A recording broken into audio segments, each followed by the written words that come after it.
reveals. Let's talk about this next. So far, only 3 teams out of what, 9? What is it, 9? 10. 10. 10. Haas. Right. Haas. Yeah. Yeah. So So they anyways, got 10 3 teams so far have confirmed the dates of their reveals of their cars. McLaren, which will be the MP431, February 21st. First announcement, which is kind of interesting because they were the most behind Honda Yes. McLaren. They were having the most trouble last year. You know what I mean? They were not in a good spot. Yeah. Anyways, they're talking about being pressured, getting caught up for time. They were the first to announce the release of the release date of their car. And you know what's so funny? Like, remember, like, it's like when Haas said that they were, we got plenty of time now. Remember, like that's what we said last week, that it came out that Haas said, like, don't worry, we have plenty of time. Right. Then, like, basically, like, a week later, now McLaren's like, oh, we have plenty of time. Don't worry. It's like, oh, yeah, Haas, you think you're going to beat us? You think you're going to come to F1 and beat us by saying, like, that rhetoric and saying that, like, you barely had enough time to prepare and now you're going to beat us? Which they probably will, to be honest. I think that Haas will do better than McLaren. I feel like that, maybe. Yeah. I hope somebody that doesn't watch F1 eventually buys my car. But yeah, so they're the first to announce. Interestingly, they made a big deal and posted a story, made a big news article about them, McLaren working through the Christmas break. Oh my! Yeah. They had the factory full time. I didn't even have a sip of my beer. Yeah, that's how you put What that down. said. Yeah, that was insane. They had their full team sacrifice their Christmas break to get this car ready. But they happen to be the first team to announce their release date, which will be February 21st. First day, as we mentioned earlier today, the first day of preseason testing will be the 22nd. And McLaren are in huge trouble. They might. Ron Dennis might cry and scream all day and say that they have enough money, but they have they have enough money in the sense that they can raise they can spend as much as the big guys are very close to be a top, as much as a top team spends. They have the money to do that this year, but who knows how long they can, if they do it this year, and if they still don't get enough sponsors. I mean, you look at their at Alonso and Button's racing suits, and they barely have any sponsors on them, right? It's all mostly white. This is true, but as also just the counterpoint, as we mentioned earlier in this season of our show, and as McLaren themselves have mentioned, this is their best year ever for their production cars, and they're actually expanding production, moving forward with their vision of one entirely new model of production car per year. Yeah, but remember how exactly. Ron Dennis at the beginning of last year. We don't know the internal show. We can't be sure about that. Revenue they're making. But remember how Ron Dennis at the beginning of last year, right around this time, he basically came out and said, "Oh, don't worry. By the 3rd or 4th race of the year, we'll have a major title sponsor," and that never came. Yeah, that never came. He did say they're waiting for someone specific, something that reflects the values of the team, etc. Yeah, They're exactly. just looking for money. So who knows? Maybe they're become overconfident. Maybe they've delivered on what they thought they were going to deliver. I don't know. We'll see. I honestly think. I think the sport would be better off if McLaren wasn't at the very bottom. Of the grid. Absolutely. And yeah, just to see just to have those two great guys. I mean, Yeah. I don't know. Maybe I'm not such a fan of Jensen Button, but I can see how he's still a good driver. He's still one of the good drivers on the grid right now. He can control the shit out of a car, and he actually gave Alonso a run for his money. But today is Jensen Button's birthday. Oh really? Oh hey, happy birthday, Jensen. Happy birthday, JP. JP. What's up, boy?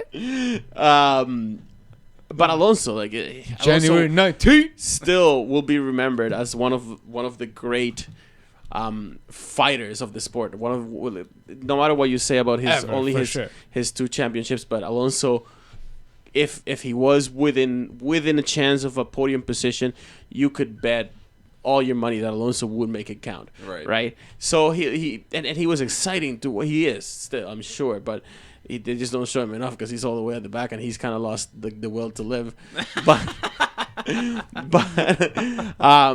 but those two guys should be, both of them should be in a higher position, fighting for meaningful points, not just to get into the points. So hopefully, Absolutely. I do hope that the McLaren does something with this year's car. And it is my feeling that they probably just stopped developing their 2015 car very early on, the same way that Ferrari did the year before. We talked about this before. They tried building the long, thin turbo compressor.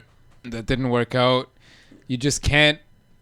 They sort of hit a wall above 120,000 RPM on the turbo compressor, which they thought they really needed. What they were hoping they could achieve was 200,000 with the long, thin compressor as opposed to a shorter, fatter. So before we move on with the reveals, the Honda sort of confirmed engine overhauls for the year is that they've said they're keeping with their size 0 concept. Right. Their chassis and aero and bodywork is not going to change a lot, but that they absolutely admitted that the turbo was a mistake. They need a larger turbo. They worked over Christmas to get the car together, and they expect to be competitive this year. So we'll see. They've also locked probably the best day to launch a car, which is the day before first testing, February 21st. No other team's going to want to compete. That is a Thursday. Unless they don't care. Unless they don't care. Haas is probably going to release a car the same day, but just because they don't care. Yeah, they're one of the lower class teams. People will be watching the McLaren reveal anyways. Second team to reveal their release launch date is Williams, the FW38. Called an evolution, not a revolution. That's important. Correct. This is launch said by Rob Smedley. February 22nd, first day of preseason testing. They'll reveal and launch the car. And basically an evolution, but a lot of aerodynamics have been changed and overhauled. Rob Smedley admitted and emphasized that the weaknesses of their car last year was in the slower tracks and wet weather, which is when the car is moving slow. Their aerodynamics were kind of tuned towards high speed. The rear end of that car was all over the show. Yeah. Right. Yeah. And Bottas was taken out twice. Yeah. By Ferrari. But basically that they've concentrated their effort on developing and improving the wet weather and slow performance of the car to sort of even out their performance, and they've promised sort of to in quotations to their followers, we're not going to have any bogey tracks this year. We can't say that Singapore we're going to lose because it's a slow track. If it rains, we're fucked. Okay. They're not saying that. That's cool. I mean, one of the things that Pat Simmons, their chief technical director, said in a recent podcast. I like that guy. He's very down to earth. Yeah, he's very pretty direct. Seems like he's very like your grandfather type of guy. Yeah, like he's gonna teach you something about life. Yeah, like a cool grandfather. Yeah, he's not gonna bullshit you about what's real. That's real. He basically said that, listen, we tried a couple things that could have been considered revolutionary, and it just didn't work. He said, he flat out went and said, like, it just didn't work. It just didn't work. Yeah, so we're sticking to an evolution of the concept.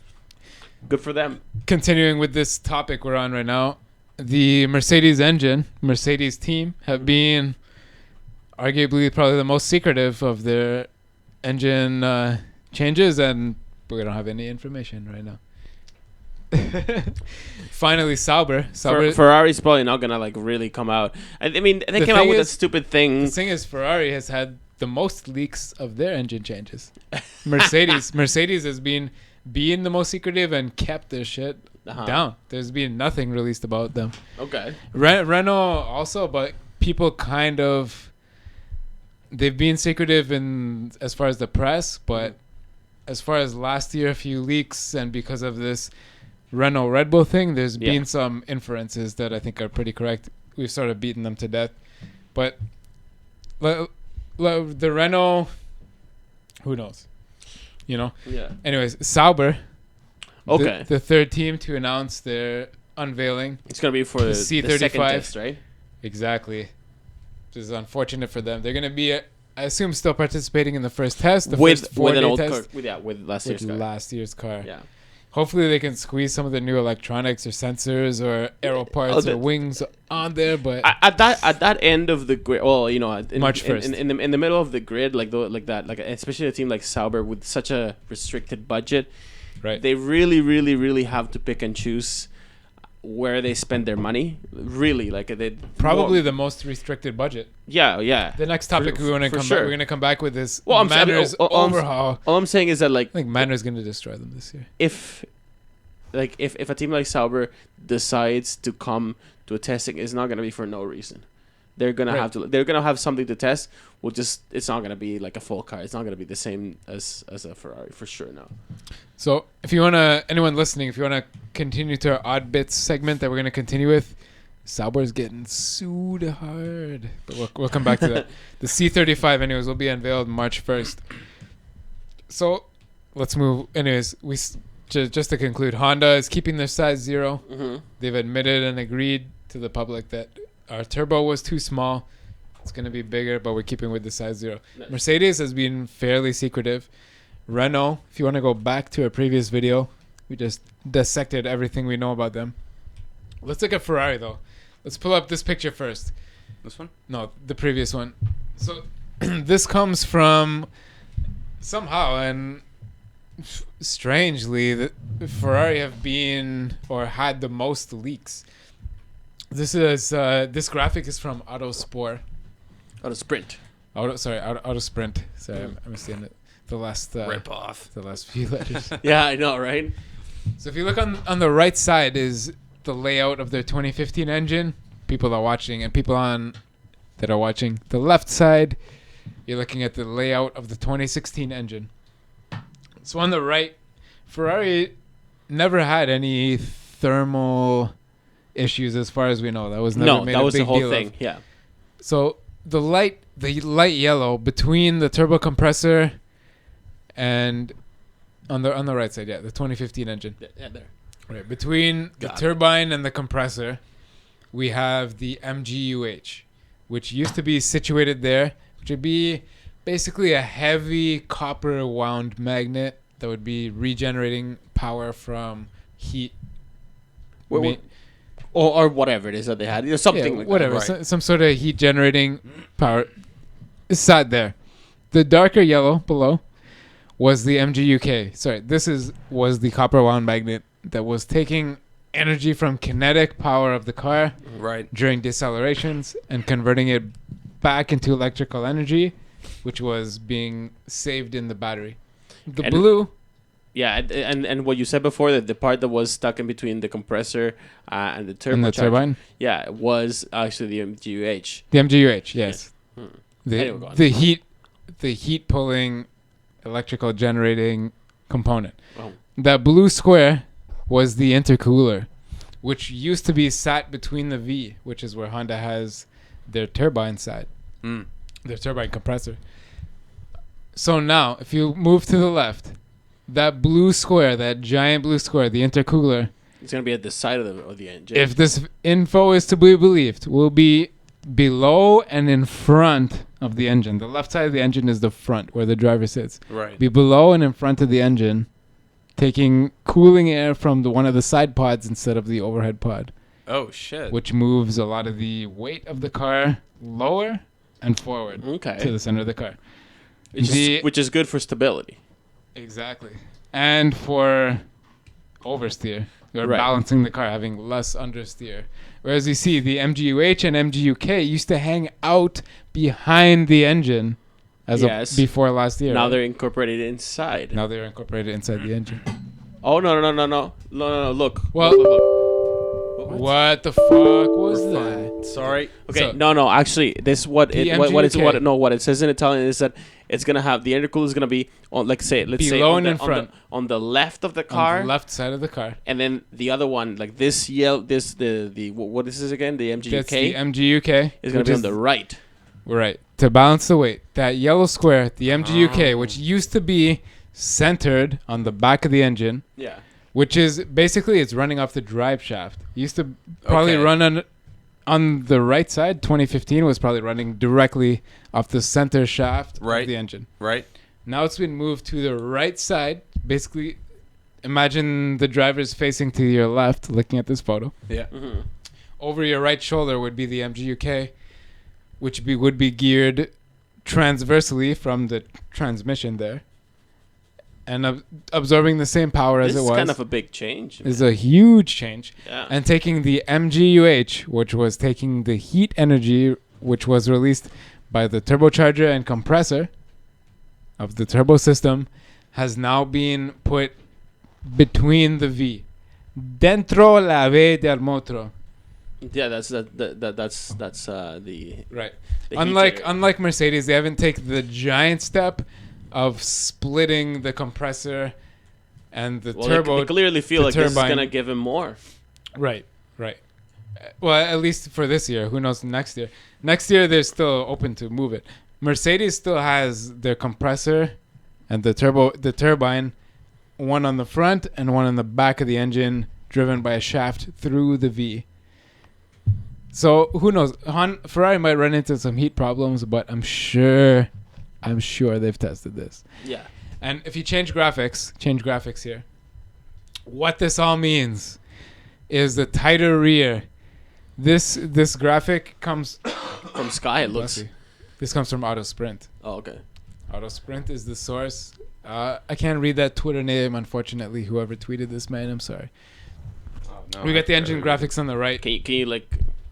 If you're watching, anyways, all of this leads to the compressor and the turbine being closer together and less weight being behind the motor, which allows a tighter rear engine cover, which can slope steeper, allow more air over the car and under the rear wing.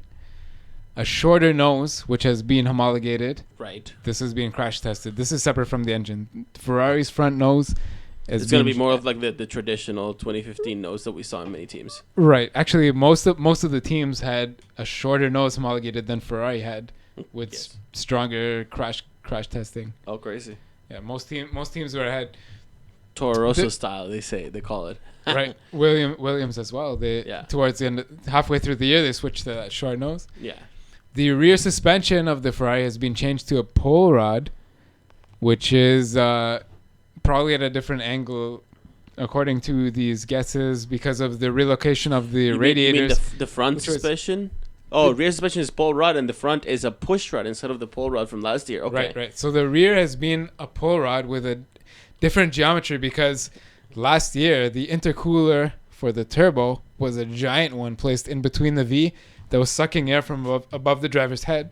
Oh, shit. Whereas now, this year's engine is a smaller intercooler, flatter, which is sucking air from one of the two side pods and totally changing the aerodynamics of the car and the dynamics of the aero capability. That's crazy. If that works, and if they actually did a pretty good job with this. It's a huge overhaul. Every team was given 32 tokens this year. So, and the front suspension. This could potentially mean that, like, if Ferraris, this is a big gamble. If they're definitely they went into this knowing, like, he must have known, Marchionne must have approved this such an overhaul, right, knowing that they were gonna like stick to like similar engine specs for years to come, because otherwise you wouldn't even try this. That intercooler is gotta be fairly to extremely light. I would assume it's not water or alcohol. It's probably some sort of glycol.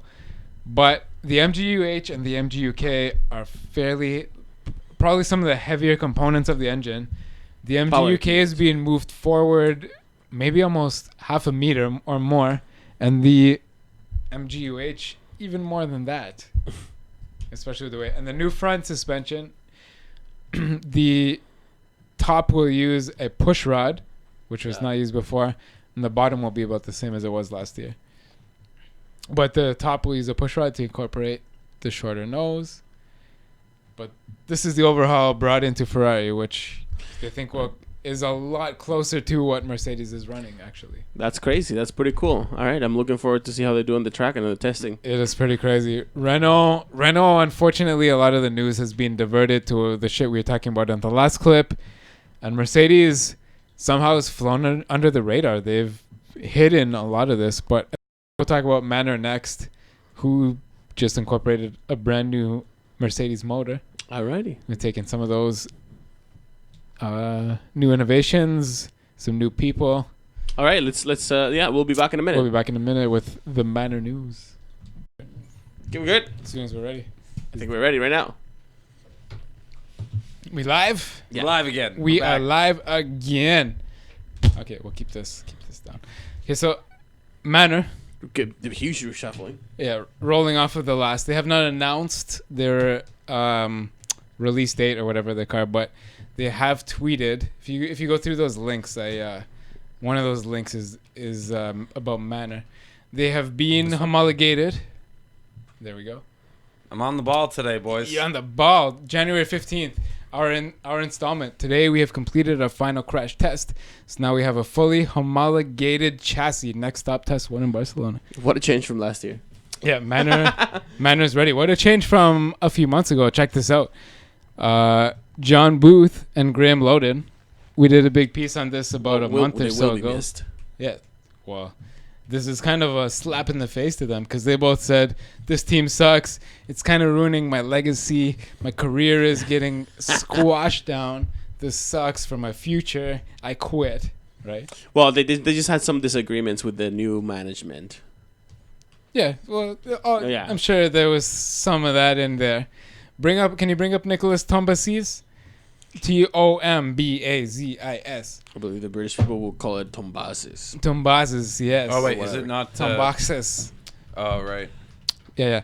So Manor's ready to go. They have announced, hired, made public Nicholas Tombazis as their aero chief going forward, which is interesting. He worked for Benetton, McLaren, and Ferrari for the last 23 years. He's a guy with experience. Yeah, he's a badass. There he is, right there, leaning over the Ferrari into the cockpit. Felipe Massa. He's actually been Ferrari's chief design engineer for the past 9 years. Now he works for Marussia. Marussia has pulled him in. They've locked him down. He works for them now. Nice. They've got the Mercedes engine going forward. Okay. So a lot of bright lights ahead of them. You know what I mean? Mercedes power. They've got a Williams gearbox for this year, which has proved itself. Right. Williams didn't have any problems that we know of with their gearbox last year. No, not really. And also a tech partnership with Mercedes going forward. Or right. Not with Mercedes, with Williams. Right, with Williams. For the whole drive shaft or whatever. Yeah, for the full drivetrain and any info gained off of that transmission. That's basically it. But and their partnership with Mercedes, that it's right. not to be understated. We don't have a date yet for their unveiling. I'm sure they're gonna have some sort of exciting livery that they've put together. And that's it. Cool. Yeah. Right. Manor, kick ass. Let's do it. Bring it up. Beat Sauber. If they can beat Sauber this year, that would be some fucking big news, right? Yeah, though. I think they will, and I think they're gonna be a midfielder to definitely watch. Them, Sauber and Haas together. It might be a interesting race. We still have to at least for the first find out exactly who they're gonna put in their cars, and I'm sure that might change from week to week, but it could change throughout the year. Lots of interesting stuff for Manor, and really wish them all the best. That team. The fact that they survived 2015, that meant that they went through some tough times, and they're on the up and up. And exactly like you said, good luck to them. Yeah, they out-survived Caterham and HRT Hispania. They did it, man. Yeah. They've gone through a bunch of owners. They've gone through a bunch of principals. And last year, man, around this time, we were reporting about how their shit was being auctioned off. Remember? Yeah, there was a riot at the factory, and they almost sold everything. Yeah, no, what a turnaround. It's good for them. Anyways, we'll be right back. The final segment of the week. We're gonna do some odds and ends, some bullshit stories about Lewis Hamilton, some Tigers, odd bits. Thanks for listening.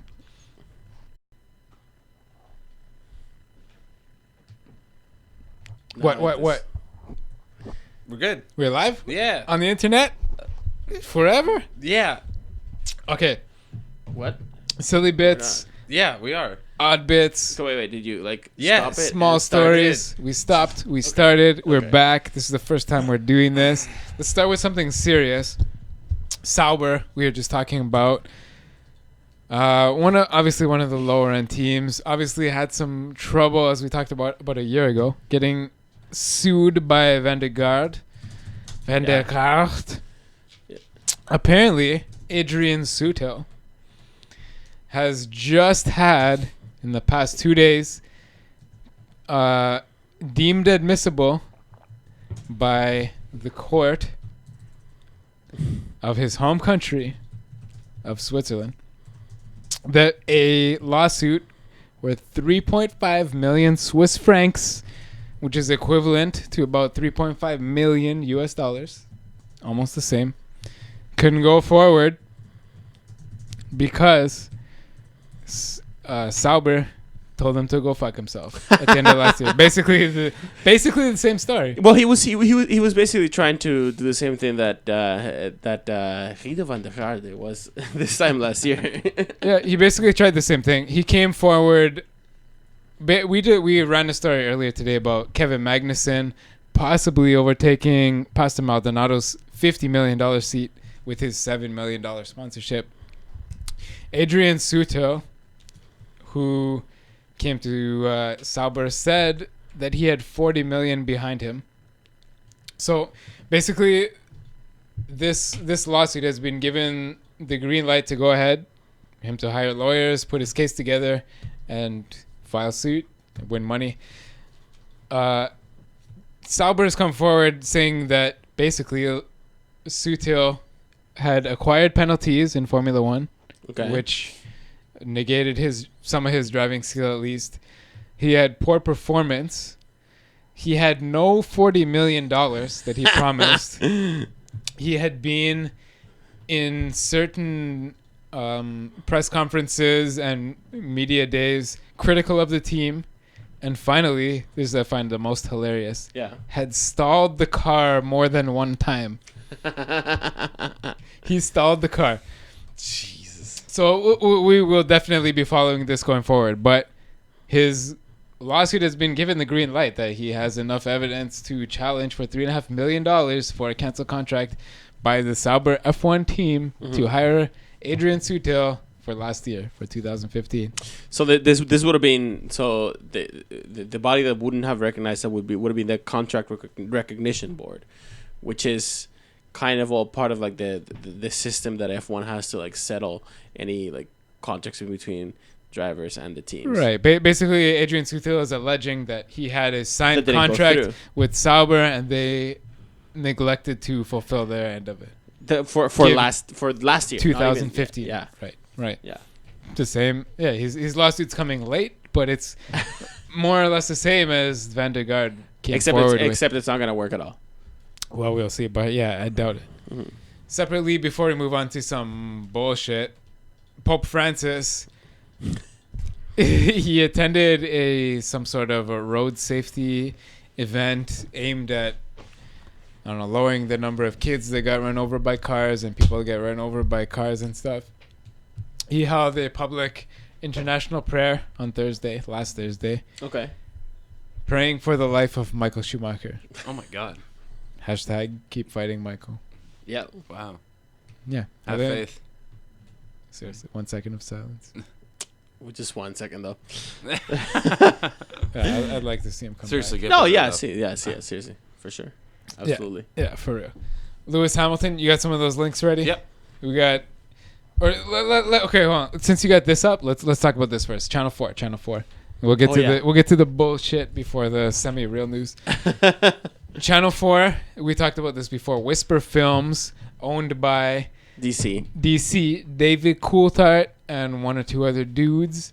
They've been retained by Channel 4 to broadcast the coverage of 2016 Formula One season on Channel 4 in Britain, which has been taken over from the BBC, who sold their rights because they don't have enough money. They've announced the 10 races they will be showing live, which are Bahrain, Spain, Azerbaijan, the International European Grand Prix. Actually, can I just like say something real quick, like just an aside to yes to the podcast and to F1, please? Because I know that we have some British viewers and British listeners out there.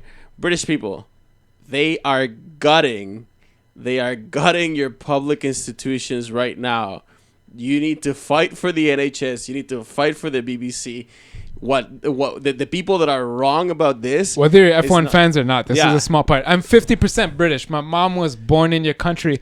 She lived there until she was 9, left and went something back really crazy until her going late on. teens because she didn't even like it outside of Britain. They want to turn British. They want to turn Britain into like some sort of pseudo America. Don't let it happen. Like, look what's going on over there right now. Do not. Seriously. They are playing the Great Britain Grand Prix and the testing that follows after it, Tuesday and Wednesday, or Wednesday and Thursday, or whatever days, back to back with Hungary, which is actually 2 weeks later, those two races. Yeah. Skipping Germany, showing Belgium and Italy back to back, also 1 week apart. Skipping a week, showing Malaysia, skipping a month, back to Mexico, and finishing the season with Abu Dhabi. They've announced, David Coulthard will be announcing each race. They will be. Bahrain will be the first. His team is yet to be confirmed. And now, remember that this was David Coulthard was in talks with the new incarnation of the BBC Top Gear to potentially be a presenter, but I guess he's no longer. He's doing this instead. He's declined. Good for him. He's declined. He likes this better. But they will not be displaying or showing the Australia race, part or the Canada race, part of the Five Eyes, part of the goddamn Commonwealth, the base of the Commonwealth. None of that. But it's probably because it's not convenient. Like it's not. They're not played at convenient times for the British crowds. Yeah, they're not. But the Channel 4 has also announced that most likely, for the BBC fans, the Eddie Jordan fans, he will be utilized in some way for the live broadcasts. In some way. But keep in mind, for the other races, they will not be broadcast live. Australia, China, Russia, Monaco, Canada, Australia, Germany, Singapore, Japan, the United States, and Brazil. They will be doing some sort of highlight episodes and news, etc. Some sort of whisper films treatment to the races. We'll see. We'll see. I'm gonna check it out and see what they come up with. Apparently, Eddie Jordan fans, at least, if you like pink and purple shirts, especially, pay attention to the live races in Britain. Otherwise, you're gonna have to get the Sky package. But let's come back with the loose news, the final segment of our week. Okay. And obviously a feature every week. The loose news, the bullshit. Loose news. I love that. The silly bits. Oh man, this actually made me laugh. The weak the Lewis Hamilton stories. one. Yeah, Lewis close this Hamilton. down and turn us off YouTube. Yeah, turn us off. Turn it up. Turn it off. Turn it off. Press stop. Press stop. Turn it up. Wait. But we'll be back in a few seconds. We're doing it like another one. Oh yeah, we can do one more. Like let's just do it right now. Let's talk do about it. this right now. Yeah. Let's do it right now. Stop and play. Stop and play. Stop and play. No. Because Okay, this all was right, serious. stop man. it. Stop. This- All right, stop. Is Okay, it on? yeah. Are we live? Did I drop my mic on Yeah, the we're internet? back. I dropped my mic live on the internet. Yes, you did. You sure did, bud. Oh shit. Okay, play this. Play this bullshit. Lewis Hamilton. This is number one. Okay, this is. Collected everything. And how much you think he made? Believe me, I think he made like 6 million. No, 6 billion. And his name is what? Sorry. Lewis. Collected everything. For the non-followers of Lewis Hamilton's Instagram account, my driver said it looked like Me Part 1. Basically, Lewis was taking some sort of Uber truck to the airport or something. His driver said he kind of looked like a Lewis Hamilton, some Nigerian guy. This is Part 2. Nobody is perfect. He know how to do it. He know he's perfect. So he's the best driver. He's the best driver. You know, I like He drives perfect. He's the best driver. He knows how to do it. He's perfect. He's perfect. Is there a part 3 to this? Scroll down to the comments. We get the links below. There's only 2 parts. There's only 2. Oh, okay. That was it. Toby Gruner confirmed that that there's not going to be any refueling. This was a thing that was being thrown around. This came up. Yeah, we talked about this at the start of the show. Yeah. Clearly, like what came today, like just completely dispelled. That was just a ploy to kind of get attention and as a thing that the regulators could do. Oh, if the teams don't go our way, like we can bring back refueling, because nobody likes refueling. Nobody wants refueling to come back. It doesn't create. It doesn't create close. Call from Jean Tot saying the refueling equipment would only cost about €50,000 a year. Yeah, that was to ship to every race for all the teams combined. Which that was their bargaining chip. That was a bargaining chip. Yeah. 50 grand is nothing, for an internet. Like as far as the money spent by the sport, but it's being rejected, which I agree with. Yeah, no, it wouldn't have been any good for the sport for sure. No. Ferrari, this Adam Cooper tweet. At Adam Cooper. This is a tweet. Adam Cooper is an F1 journalist. I'm sure some people have had their suspicions in the past. I don't know. Anyways, Adam Cooper, at Adam Cooper F1, a journalist, who has tweeted at Massa Felipe 19, the official Felipe Massa Twitter, tells fans at the NEC that it's impossible to tweet to pee. It's impossible to tweet, obviously. Impossible to pee when driving flat out fever. So he waits for a safety car. That's brilliant. Hashtag too much info. For those watching the video, scroll down. Open this video picture full screen. There it is. That's Felipe Massa peeing into a urinal. Taking a leak with his hands, device, and helmet. Sorry, 20,000 people. That's Felipe Massa's I guess response to it. That's hilarious. He's like, I pee all the time, like humans. It's the first time, yeah. That's brilliant. Maybe one more I got here. Ecclestone, no stranger to saying dumb things. Of course. And women in racing, as we've been peripherally following throughout the history of our podcast. Yes. On and off. We really want this to happen. On and off. This has kind of gone against it. Ecclestone said women, in quotes, wouldn't be taken seriously if they did make it into Formula 1. Yeah, but that's what he said about 17-year-olds, and look at what happened with Max Verstappen. That is what happened with Max Verstappen. Yeah, no, he's an idiot. He's right about many things, but he's proven to be wrong more recently about many more things than he's right. Absolutely separately, and absolutely related to this quote, though. Toto Wolff, if you don't know, the wife of Mrs. Wolff. Right. the husband. Wolf, yeah. The husband of his wife, Mrs. Wolff. Susie Wolff. Yeah. Williams reserve driver. Right. Last year. Up until she quit, because she was like, clearly they're never going to take me seriously. She quit racing for reasons we can all speculate, but she said officially that she was retiring from racing. That Mr. Wolff, Toto said, Susie would make a good enough driver to drive for a midfield team. Well, if that midfield team is the Lotus of last year, she probably is better than Pastor Maldonado. Let's be honest, she probably is. So he's very German and very to the point, but he's kind of a dick in the sense of telling his wife that you're probably good enough to work for a midfield team. Yeah. You're good for F1. Yeah, for a midfield team. Not my team. It's kind of like saying, like, yeah, you're probably the most beautiful girl in the room.